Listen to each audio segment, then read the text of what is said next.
Hey, welcome to this unforgettable conversation of bravery and courage.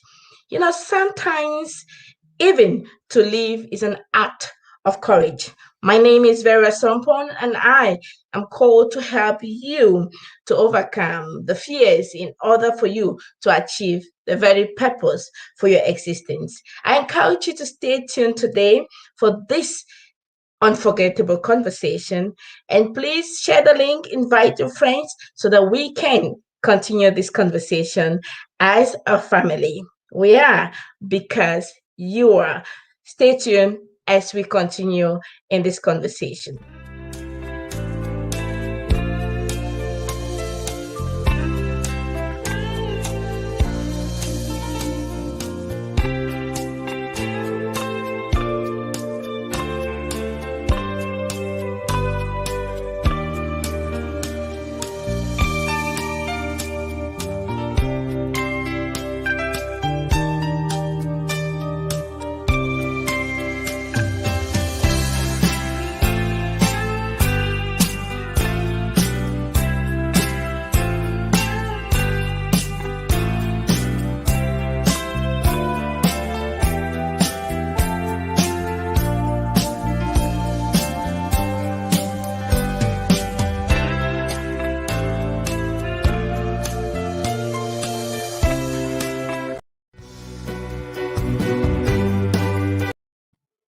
Thank you so much, ladies and gentlemen, for joining me this conversation today.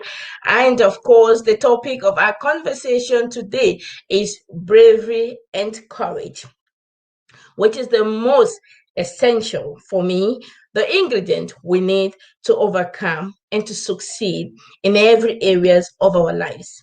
So today, for the planification and of course the talk for today, we are going to be seeing three aspects. We are going to first begin by defining what bravery or again courage is. And of course, I'm going to be doing this in my perspective, taking into consideration the experiences I have gone through. Remember, I'm just talking from the perspective of the works I've done and, of course, my experiences so far, be it in business, in ministry, and, of course, in every other areas of life. Then I'm going to analyze again, and together we're going to see where was the moment, when were those moments that I know it's only courage and bravery that kept me going, right? And then, of course, you're going to also analyze it with your own life. You're going to look that into your life and see when was that moment that you are so conscious and you know it was only courage that kept you going, it was only bravery that kept you going. And then at the end of it, we're going to, of course, see what are the things you can do so as to overcome every forms of fears. Someone said, even the mere fact of living, the air we breathe, just our existence requires a lot of courage to be able to live it. And Dr. Angelo Mayo said, courage is the only most important virtue. And without courage, without courage, we cannot achieve every other virtues in life. So let's say the virtue of holiness, industrialization, kindness, you cannot achieve it without the very first virtue of courage. And for those who are familiar with the word of the greatest book on earth, it is often said and it is written most of the time, be brave and courageous. And as I'm going to be sharing my experience today with you, of course, I'm looking at a diverse perspective from where I also got my bravery, courage, if at all, and why I believe so strongly that courage, bravery is the one most important trait, character, strength that you need to succeed in your business. Now, remember today is a giveaway. So few people contacted me about, hey Vera, why don't you do a giveaway? And I thought, well, then I can start giving a giveaway, because I felt that the teachings and the trainings that we offer the people are already a giveaway enough. And so someone called to my attention, and I thought today, okay, then we have a giveaway. And the giveaway is a giveaway of 20 euros. So wherever you are in the world, if you're in Cameroon, in Africa, whatever part, and you answer to this very one question.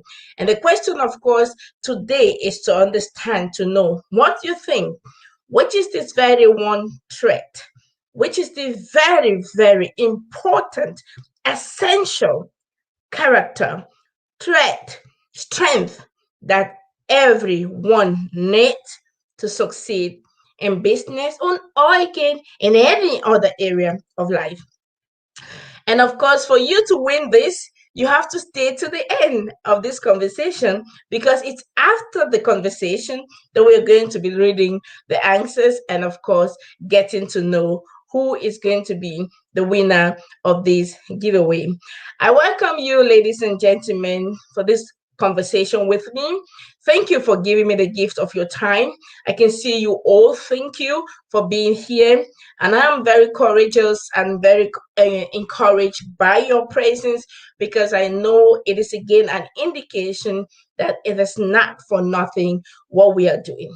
We're doing this work because we believe strongly that we are called for this very purpose, the purpose to help humans fulfill their very, very own purpose in life and to fulfill that calling. We are here because you are there, and we are sure that you have a purpose in life, and that, of course, we are part of that story to make it come to pass.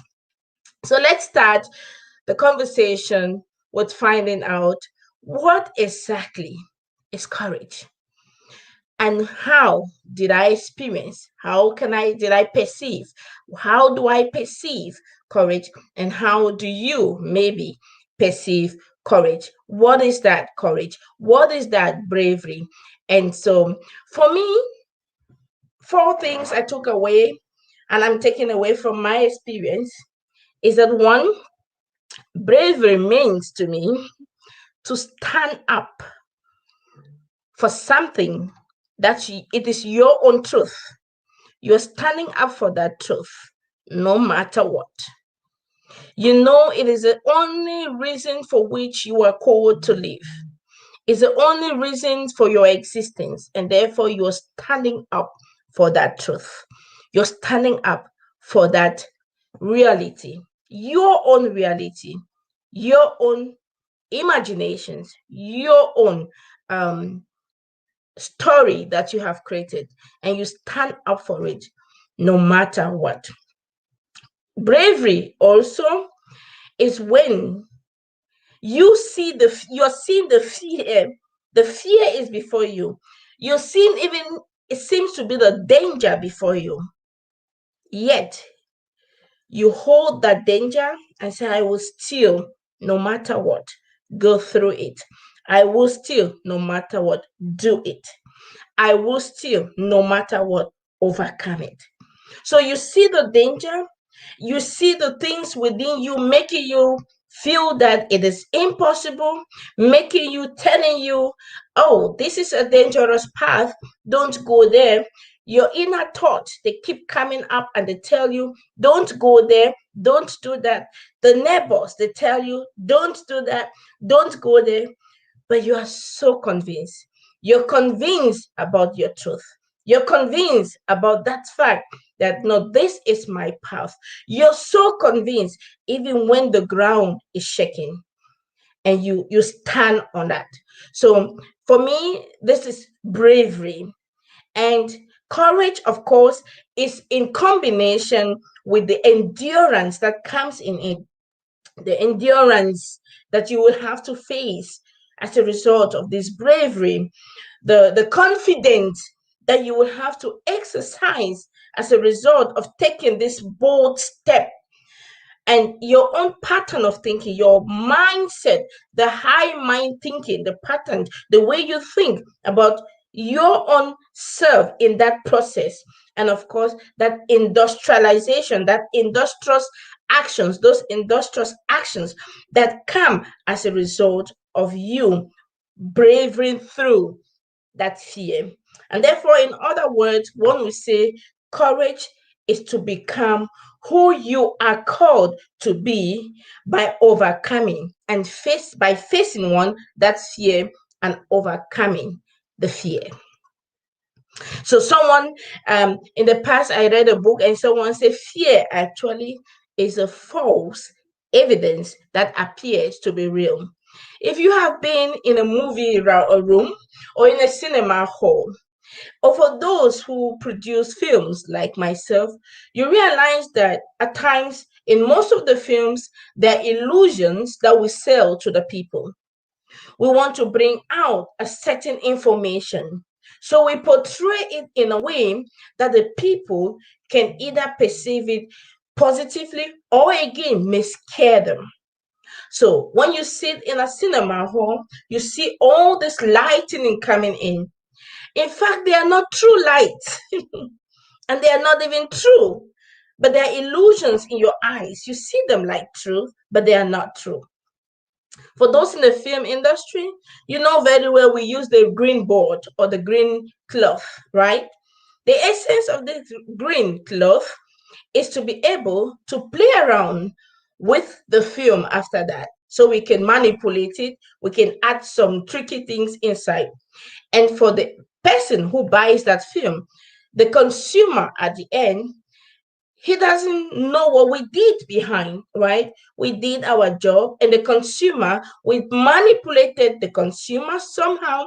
We gave the consumer an image that the consumer wanted to see, and so he buys the film. And this is what fears happens and does in us. When you before fear, it is that illusion, like if it is real. But whenever the fear comes up again, remember the movie stars, remember the films you have been watching, that they are not always true, that they are an illusion. They are there so that you create an impression. So therefore, if you know that fear is also an impression that your mind creates at a certain given time, to maybe hinder you or again to protect you from taking a particular action or step, then you now know that all you need to do is face that fear and face it with courage and bravery. So when we have a story of someone who was going to conquer a nation. And when he was about to conquer this nation, his master gave him only 2 words. His master told him, be only brave and courageous. Do not be afraid. So you see, bravery and courage comes because there is something to be scared for or afraid of. So if there's no fear, there's nothing to be afraid of, then we don't need to talk about bravery or courage. In my 12 years of doing diverse kinds of business, I came to the realization that I wasn't actually special, and I am not special than most of the people like myself. In fact, this is a secret I'm giving to you. The people you see out there doing amazing things are not even different and special. The only difference between them and us most of the time is the courage to do the additional one thing, the courage to do the additional innovative stuff, the courage to be creative, the courage to do that thing, to be innovative, and to venture. That's the word. To venture, to use old concept, or again, transform old concept, making them new for the same problem that has always existed. Right. So you and me, there is nothing that is new under the earth. So I'm coming now to my own story. There is nothing that is new under the earth. There is no problem you're going to solve that has never been solved before. There is no new problem that is coming onto this earth that was not there before. Just no new one. Not even the pandemic is an extremely new case, because we've had other kinds of pandemics in the past years. Now, how do I use courage, bravery to overcome this, or no matter what before me, so that I can still pursue that innovative venture, pursue that innovative business, pursue that innovative career, pursue that innovative dream that I am having? Now, this is where the trick is. Again, we go back to the film industry. Get a conversation with all those filmmakers, and they will tell you it is just nothing is real, especially those in the America scenarios, because the thing you see there is just our imaginations. We've imagined them, and then we've created them, placed before you, and you're buying them. Now, if I can imagine a scenario of horror, a scenario of fear, terror, allies coming down to gather you, catch you, destroy you, and once that scenario is in you and you're not able to face that scenario, then you cannot succeed in no areas of your life. Not in marriage, not in business, not in politics. A few days back, or a few years back, when I started studying social work, I have told this story some few times. For those who know me, I studied law in Cameroon. And when I got to Germany, I decided, because I always wanted to help people and I needed the tools to help people. So I was confronted with a lot of insecurities here in Germany. Now, one of the things I observed in Germany is the fact that every Cameroonian who came to Germany, to my best of my knowledge, studied Maschinenbau. Maschinenbau are these technical education, technical courses. So if they didn't study technical courses, they did what they called it IT, IT, the technology of the computer, all this. I remember that was never my calling. That was not my gift. That was not my calling. And I remember so clear at the age of 10 years that I knew exactly what I wanted to become.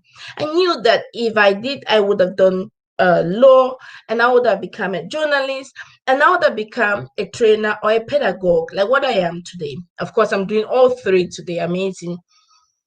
So when I arrived in Germany, to my dismay, it was difficult to break through, so to say, in the area of law or journalism and all that. And so all the people around me counseled me, apropos counseling orientated me to do IT, because at that time, IT was in mode, it was in fashion. IT was the one that if you did, you're going to get your residence permit, right? So of course, like every other young person, 21, I was 22, I decided to go in for IT. I sat into the class of IT with a professor who was talking for just 4 hours. And I left the class at noon, and I went to that was the first day. I can't forget this day. And I went to the office at noon, and I told the lady at the secretariat, please, I am not psychologically correct. There's some mental issue going on within me.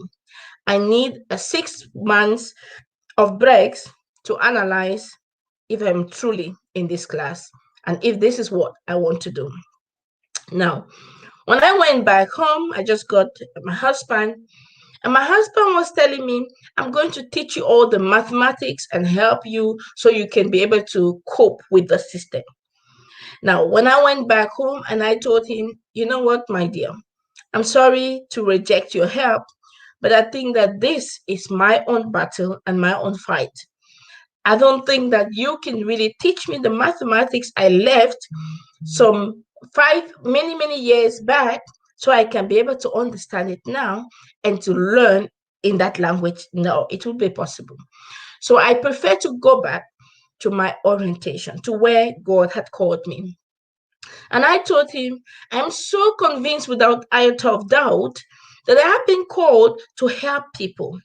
I only need to know exactly what that is called in German and the German language.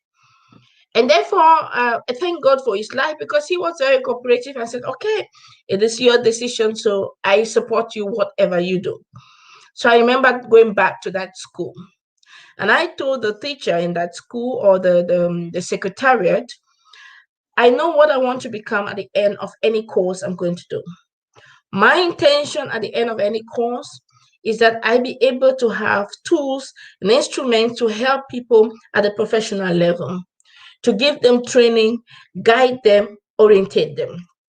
But honestly, I don't know what that is in Germany, and I don't know how to go about. And that lady told me, but you are the right place. It is called social work and social pedagogy. And when you finish, then you have the tools to help other people. Bingo. And I started doing this. Now, this is a challenge. The fear came in as a result of what the people around were saying. Everyone around, I was like practically the first Cameroonian coming from Africa, not born in Germany, to do social work and social pedagogy. So I was the only Black students in the entire school doing that particular course at that particular year. And everyone around me, no one had heard before now social work and social pedagogy. And therefore, everyone concluded I was a loser. Everyone concluded I was just a failure. But you know what? I remember vividly telling the people around me that two things will happen. If I finish school, because of course they were concerned, what kind of job would I do? Because there was no example before me by then. No one was an example. No one ever did that. So they were confused, which is also okay. People usually counsel us as a result of what they have experienced, right? So they were really concerned. And therefore, I answered them this, and I told them two things must happen and two things will happen. If I finish my training as a social worker and a social pedagogy, I either get a job or I create job opportunities for others and myself. So there's no way to discuss and to dispute again. So this is it, and this is my way. And I tell you, my friends, while in the university, when it became tough, the tougher it went, the surer I was. Because I was convinced without doubt that that was my path. That was my calling. And therefore, I closed my eyes to any kinds of racism, any kinds of discrimination, any kinds of injustice that was being done around me. In fact, I didn't see it. I only kept seeing that end certificate. And you know, in Germany, that certificate is so important.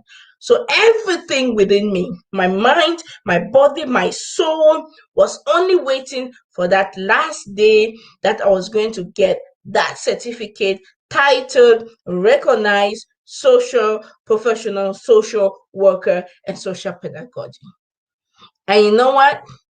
I went through it. The lot of discouragement came up. In fact, I remember my professors giving me my mark even before I ever went into my presentation. So to say, discouraging me to even come in to imagine. In fact, I remember my bachelor work. When I wrote my bachelor work, the professor was not even interested to see that I have a good result. She was interested in the story of my bachelor work. My bachelor work was on the examination of female genital mutilation and the role of African social workers in Germany. And so she was fascinated about the story. She was interested to know, whoa, what happens to women and why they do that. but not interested to see that I really had a professional scientific research being done. Right. So that notwithstanding, my goal was clear. And so most of the time, there was the fear, should I continue or I should not continue? You know what? I said I was going to continue. Another example I want to tell you to just encourage you. And most of these examples are real life stories that are giving me the chance to be here to express to you and to tell you exactly how it goes. I remember so well in one of the big organizations in my city for children and youth. We are a recognized body for children and youth. And I remember so well that this organization consisted of more than 50, 60 organizations, all German structures. And because we are part of them, so we are maybe the only migrant organization in that body, if I'm not mistaken. And they were looking for the president, so to say, of this organization. And imagine you, everyone, no one wanted to do this work. And of course, I understand them. And the advantage I have is I am also indirectly my own boss somehow. So I decided to say I'm going to go in for it because no one wanted to go in for it. So therefore, so a few days before the time of expiration, I opted and I said I was going to go in for it since nobody was going in for it. And he wrote down my name, the manager director of the organization wrote down my name. I was very happy. Hey, a day before the election, he calls me by 6 p.m. in the evening and tells me, oh, Vera, we are sorry. The board have decided, or the members of the organization have decided for someone else. I was like, wait a minute. I am part of the member of this organization, and I can't remember when we sat for this conversation, and I can't remember when we took that decision. Is there a protocol on that? He said, no, but that's what they decided. So you better quit from your desire of being the president. So then I told him that's where courage comes in. You look at it and you say, hey, wait a minute, what's all this? So I then told him, I'm sorry, I'm going to still candidate. It doesn't stop, right, that we have two candidates. Is that a bad thing? He said, no. So I said, therefore, I'm going to candidate. And he said, okay, then let it be your decision. Ladies and gentlemen, the next day I went to this program, to this program we are having our meetings. And if you were in this hall, you will think truly that it was a democratic election. You will think and believe honestly that these people are Democrats. And so time for election came, and this is how they presented the situation. Who wants to be the president of this board and who wants to lead? If you want to propose somebody, you can propose. And if you want to be yourself, you can also propose yourself. Now, remember the story before now. He called me one day before. And therefore, one of the cliques, got up and proposed one lady who is not even a member organization in the group, but because of political whatever, wanted to put her there. And immediately they did that with all the fears I had, the fear of rejection, the fear of denial. I saw within me, I saw in the group, I saw in the meeting, I saw in the organization that they didn't want to have me. They could not imagine a Black person representing them. I saw within the group that they didn't even want your presence. Despite these fears, despite these pains, despite this anguish, I still courageously rose my hands up and I courageously said, I want to candidate. But do you know I became also the board of directors of this organization, as I say, simply because I courageously, the fear was within. I knew they didn't want me. I knew they would reject me. Yet I dared to have the courage to say, I also want to be part of this board of directors. And indeed, I was part of the board of directors in this organization for the 3 years. And I quitted myself because I realized while in there, I just realized, wait a minute, just nothing is in here. So why all this waste of energy, right? Why did I tell you this story? I shared this story with you so that you understand that there is no day that you're not going to be faced with fears. No day. Even while you're eating, there is the fear that what will I be able to swallow this food? You is having children. There's always this fear. Will I be able to bring up these children to make them be men and women that will be impactful in their generation and influence the community, their lives in a positive way? That fear is always there. But whenever this fear comes, remember you're in a movie scenario. Remember you're in a video. Remember you're in a movie room. Remember, it's just illusions. And therefore, as you see those illusions and those imaginations in your eyes, still courageously put up your hand and say, I will do it no matter the fear. Now, how did I start up the Sompon Social Service? Because I know many of you are now saying, yes, let's come now into business, right? But remember, business is everything you do. The school I started was also a business. The organization, the political work was also a business. Before I come to the business of Sompon Social Service itself, let me tell you the story of my political story. I candidated, I went for the political municipal election 2014 in my city in those days.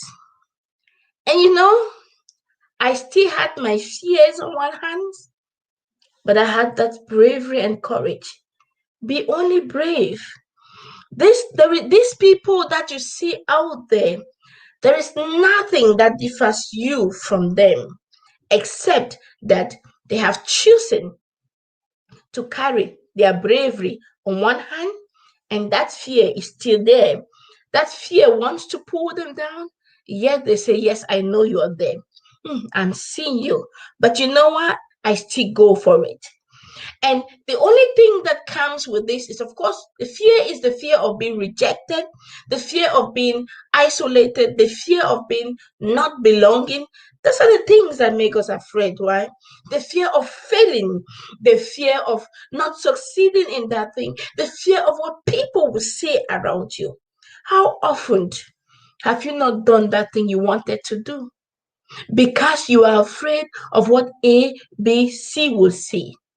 And you forget that ABC is not paying your rent.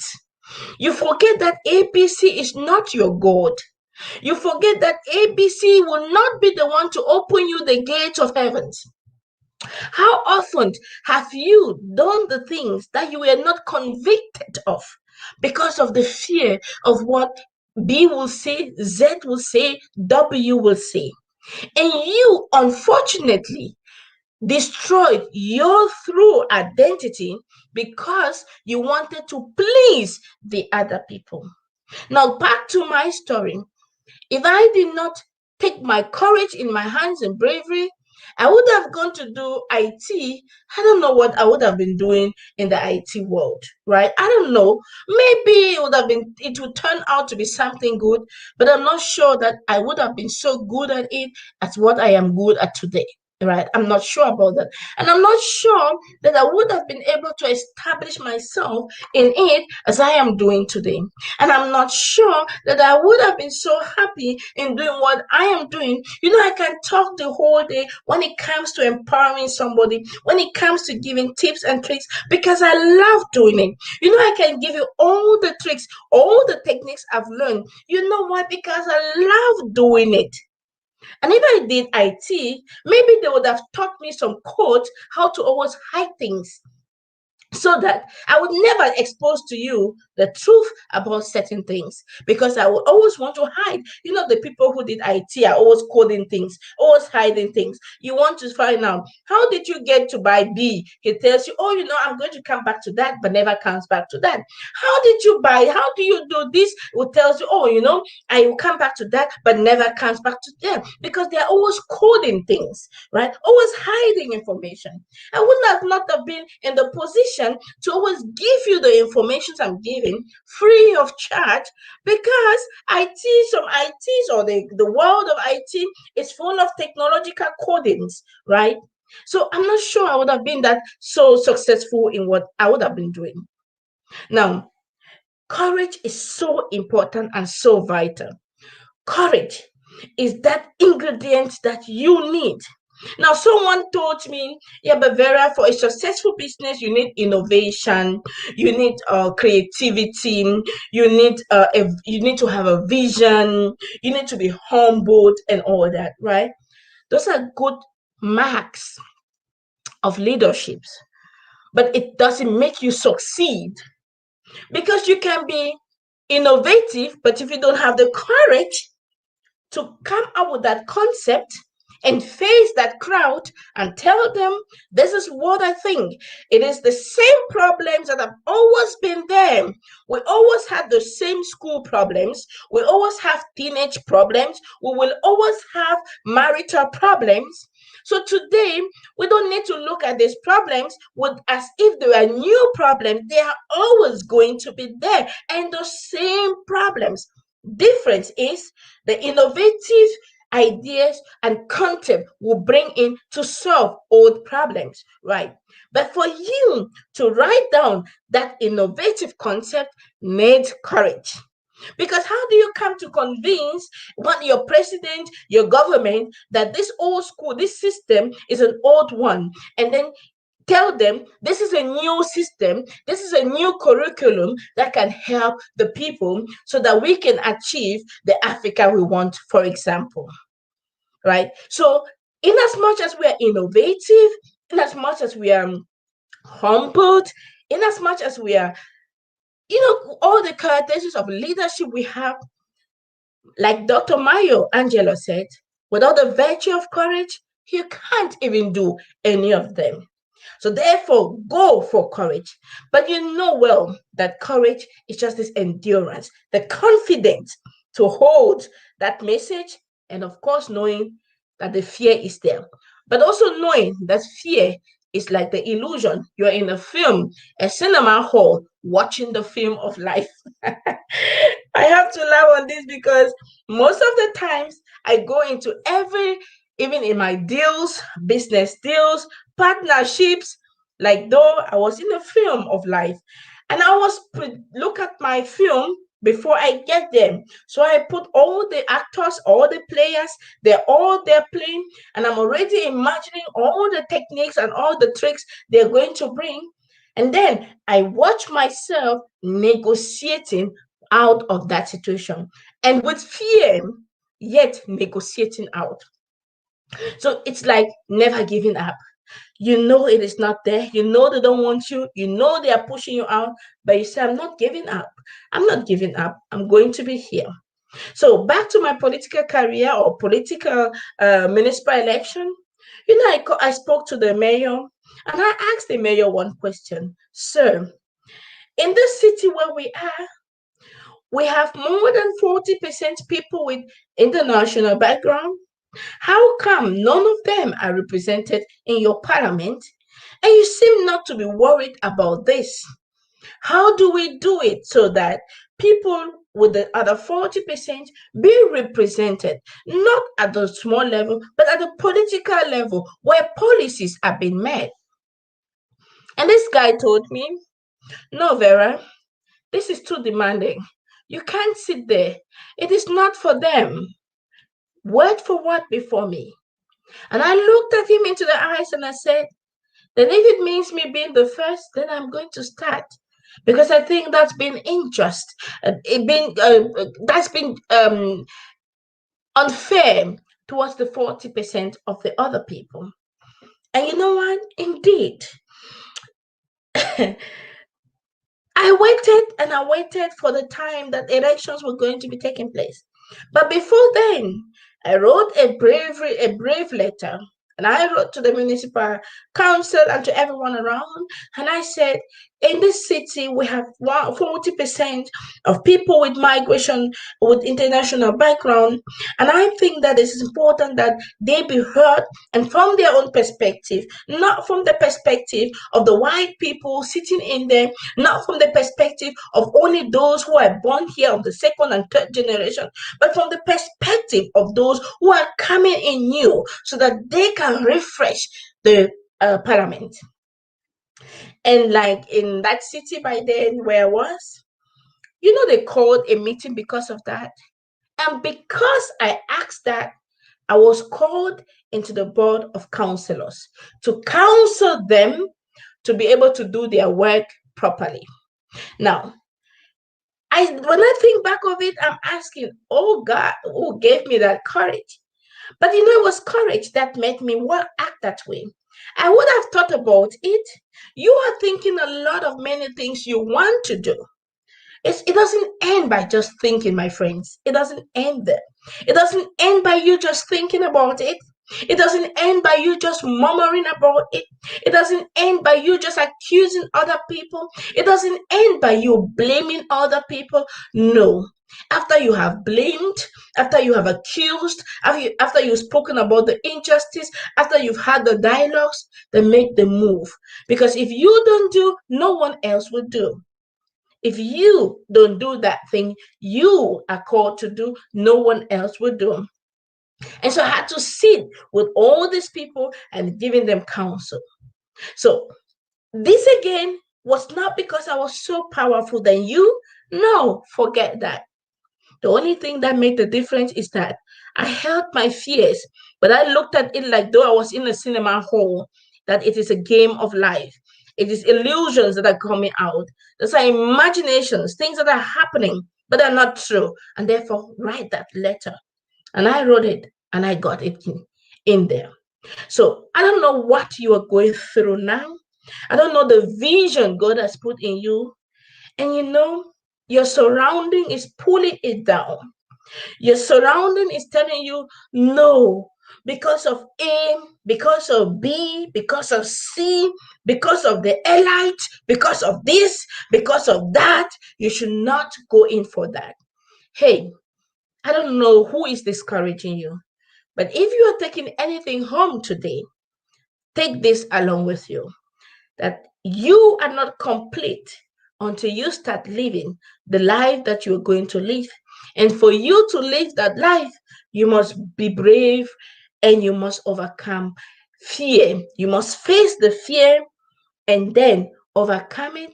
And of course, start living that life. And therefore, courage is to become who you are really called to be. Means that you have faced that fear and you've defeated fear. I don't know if we can really defeat fear completely, because depending on the scenario, depending on the problem, depending on the circumstances, depending on the where you are, it will always require that you refresh your mind. Refresh your mind. And someone is saying taking the bull by its horns. Very encouraging. Thank you, ma'am. That's true. So back to some on social service. Now I finished my school and I finished my social work course 2009 on the 28th of February, and on the 3rd of March, that same February, one of the biggest institutions here where I am called me to come and work for they have a daycare. And I started working there. So I've never known I've never applied for a job in Germany, right? So I either am being called or being recommended. So I went there and that's how I started working. Worked with them for 3 years. During this time, the passion, the passion, the passion, the vision kept pulling me. The vision of seeing that my people with international background, especially the people with the African heritage, that they also have a decent place for counseling where they can go there. They get to speak in pidgin English, in French language, in Afrikaans, or in Arabic, whatever, that they can also go and have their own space for themselves without being afraid of being prejudiced or again being accused of anything. That vision kept pushing me until I decided to start up the work of Sompon Social Service. I remember like it was yesterday that I said I was going to quit my job to now fully involve in this organization. Oh, that was a bomb. But I was sure of what I wanted. And I remember like it was today. I had conversations even with my own husband, who would ask me, why do you want to leave your job for this? Why don't you go get a job where you get your salary paid? Then this insecure part, right? But it was no longer about the money. It was no longer about the wages I was going to earn, right? It was more about the many people, the legacy, the people you're going to create possibilities for. And then they would also create possibilities. It becomes like a circle. You help, the other one helps, and then everyone is in that circle, and we become all together a circle of supporters, supporting one another. Oh, I remembered like it's yesterday that I had a very tough conversation, not only with my husband, with people around. I'm so grateful for the husband that he has become today. But I know, like it was yesterday, that I remember so vividly having to tell even my husband that the day you're going to put me to choose between choosing you, the family, or whatever, and the vision that God has given to me, you may be surprised at the answer. And I was meaning what I said, because I didn't only look at just the small picture, I was looking at the bigger picture. And let me tell you, it wasn't because of the money initially. It wasn't because of it. It was because I saw the injustice that was happening. And I said, okay, the problem is there. So what you do is bring in again an innovative concept to solve the old problems. The old problem was a racism problem that our people suffered. The old problem was the injustice, discrimination our people suffered. The old problem was the problem that our people did not have the adequate access to information, adequate access to counseling, adequate access to integration. That's the old problem. Has always been. It will be. It is now. Will always be. So now, if you're coming in as a new organization, you don't have to behave and think that the other organizations that are there are not doing their job well. No. All you need to do is find just a small innovative change somewhere, put it down in the form of a concept, and present it as a new pattern to solve the old problem. And so that's how it was a tough journey. Day after day, it was a tough one. And day after day, I had my fears. And day after day, I knew that anything can happen. But I was so determined. I was so determined. I was so bent. And I said, even if it meant for me to be alone on this very planet Earth, but to fulfill that vision, see it come to pass, then let it be according to the will of God.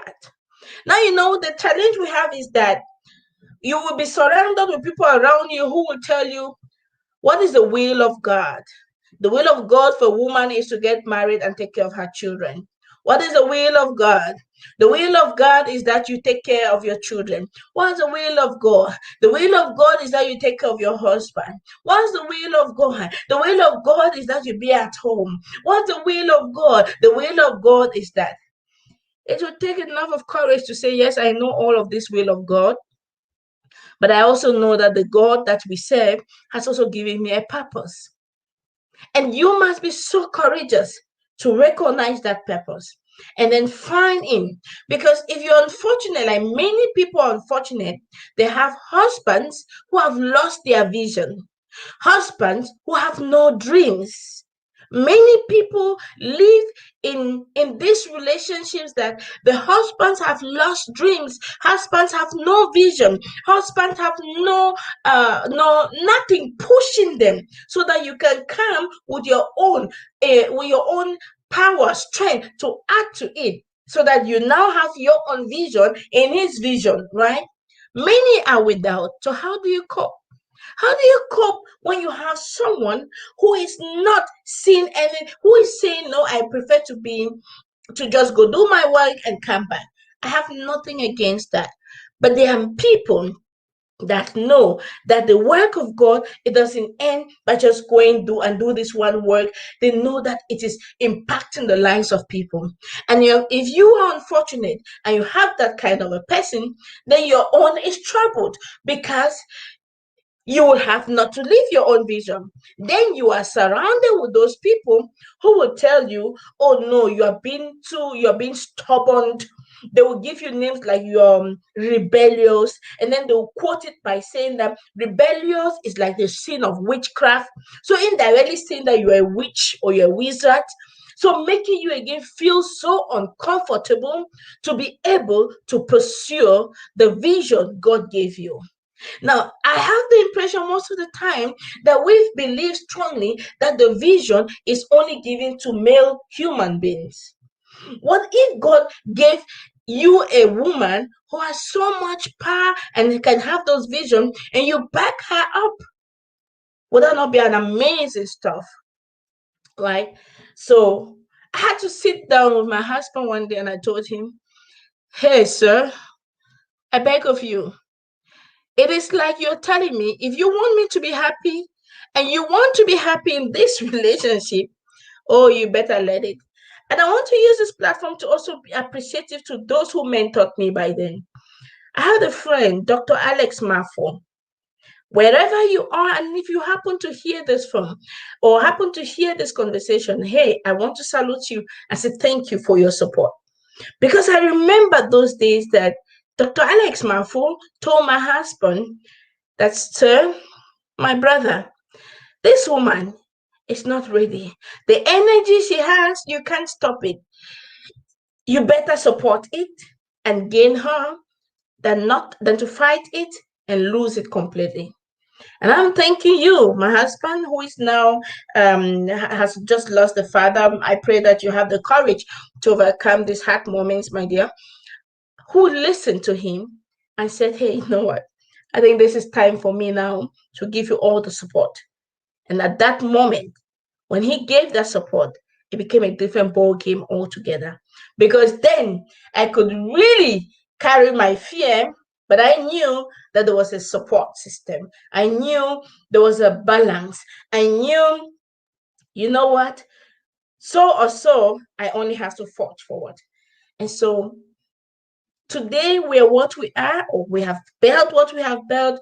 We have developed what we have developed, the diverse concept, because in every program I created, in every concept I wrote, I had my fears on one hand, but I had the innovation on the other hand, and the courage that made me say, I think I can do it. I think it is possible. I know within me, without any iota of doubt, that it is a right path.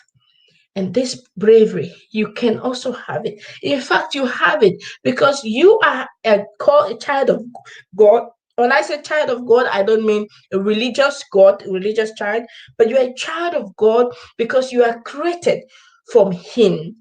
In His image, we are all made, and the Spirit of God is upon you to be creative, to be courageous, to do the undoable, especially in the moral, ethical way, so that you don't defy the context, the concept, of course, of ethics, morality, or again, spiritually. And I'm sure that if you do this, for sure, you're going to continue to move forward. And remember, if you do not live in your purpose, you are practically dead. And most of the people we have nowadays are dead, living corpses. You're there, but you don't know the reason for why you're here. Because fear has so grabbed you that you just cannot even put up your head high because of the fear. What will A say?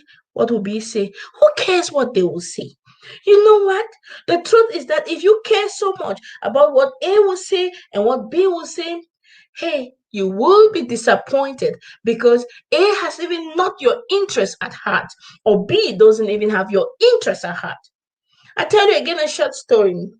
The other day, I was elected to be like the speaker or like president or speaker for one big migrant organization at the German level, where we have to always talk about and encourage migrant organizations to really to support them to come up and also have professional support. You know what? When we got into this place, I went there for the first time last 3 years. And I said I wanted to be part of it. And everybody was grumbling around. You're coming for the first time and you want to become a president or a board of directors? And I asked one question. What does it require to be a board of director or a member of board? It simply takes your voluntarism, right? And your selflessness and your knowledge, right? Of course, if I have it, why should I not? And I knew that there was rejection in the room. But somehow I took my courage. I went from one table to the other, taking breakfast with people I would not have normally taken breakfast with them because I wanted them to know me ahead of time and I wanted them to know my story, my perception of the story. And when I got there, before we could even get into the hall for the voting, I was halfway already won the victory. Why? Because I took the courage to tell them what I thought was correct, my own story. I don't know why you're here, but I'm telling you, if you must make it in any area, in any business, in your home, in your marriage, in your ventures, whatever, you must be able to be courageous. And I tell you, the courage is already within you. When you are feeling that overwhelmed, I'm so afraid, I'm not sure I'm worth it. Remember, you're worth it because you are the child of God. When you are in that negotiation hall and you are so afraid and you're thinking, they're going to reject me, take a deep breath and come out. And then it will help you again stabilize yourself and remind yourself that you can do it. Because you know what? If you don't do it, who else will do it? If you don't do it, who else will do it? And you know what? Ask those great men you so admire. Go to Winfred, Oprah Winfrey, Barack Obama. Ask those great men you admire. What was the thing? If they were without fear, ask them. Ask them if all their careers they have been doing everything without fear. They will tell you no, that they always had fears. But you know what? Most of them, like me, I put that fear in a theater room, in a cinema hall. When I go for my negotiation, they're all in a cinema hall, and I'm seeing just the illusion of it. And so, because I know it's an illusion, so I therefore say, hey, fear is a false evidence that appears to be real, but it is not real. And therefore, be brave and courageous. And I'm going to end with this, the word of Dr. Mayo Angelo, who says, courage is the only most important virtue that you need to succeed. And without courage, you can't even do any other thing. So, ladies and gentlemen, we have come to the end of this conversation today. And I tell you, to be brave and courageous, you just need to live it, do it, and take the actions. Nothing much, nothing more, nothing less. And everyone is afraid. Even those seated at those very high tables, they are always afraid because something will make you fear. We are always afraid to fail. We are always afraid of what would the people say. We are always afraid of, is it the right step? Am I sure I heard the vision? Am I sure it is the right thing? What will happen? But you know what? No risk, no gain. No risk, no fun. And the good thing is, even if you fail, you have learned something. So there's never a failure. Never think you ever fail. No, never think that. Every experience is an amazing experience. And like Mary DeCaro would say, if life was to come back again, I will live it again, and again. Thank you so much for joining this conversation. Remember, I had a giveaway, and the question is, what is that very most important trend, strength, and ingredient you need to overcome in business and in life? Thank you. If you have the answer, just put your comments below, and I'm going to go through it again, and I'm going to see who is going to win. And of course, I'm going to give you the report on the next other meeting. Thank you very much, and I wish you all the best. God bless you. Next week, we're going to come up again with another powerful conversation with amazing coaches also in the house. God bless you. And until then, be well,